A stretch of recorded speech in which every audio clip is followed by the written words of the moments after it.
So ito na lahat yung ating mga parcel na natanggap na dumating.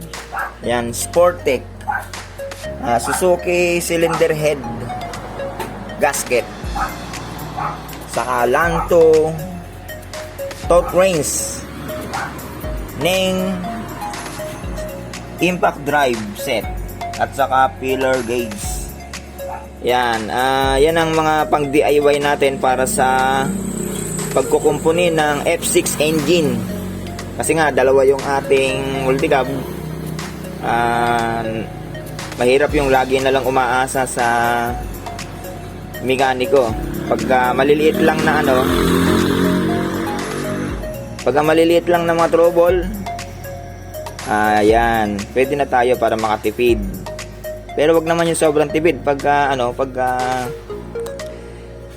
heavy na yung problema. Pa-check natin yan sa lehitimong mekaniko.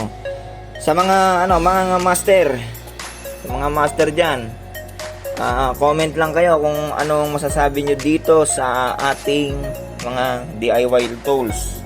Yan, impact drive natin, ang kasamang malilit na bala 4, saka dalawang malaki Phillips, saka flat. Ganon din dito, dalawang flat, dalawang Phillips. Yung torque wrench natin, walang kasama, ito lang. Ito yung ating pillar gauge. Ayan, check. Hindi ko maintindihan. At yung ating cylinder head gasket na Sportec. Sa mga naka-experience na ng mga gamit ito, please comment down below lang kayo para malaman ko naman kung ano ang experience nyo sa pagkakagamit. Okay, thank you for watching. Magandang araw, Pilipinas.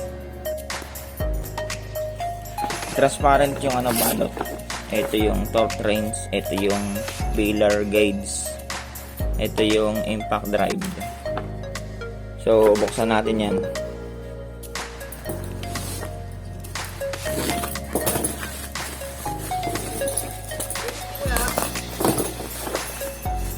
Sabi 250 lang. Ay, 250 ba?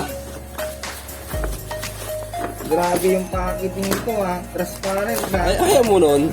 Kitang kita. Ayun talaga. Pwede natin carburetor muna dito mo. Wala ka bang extra one dito? Ha?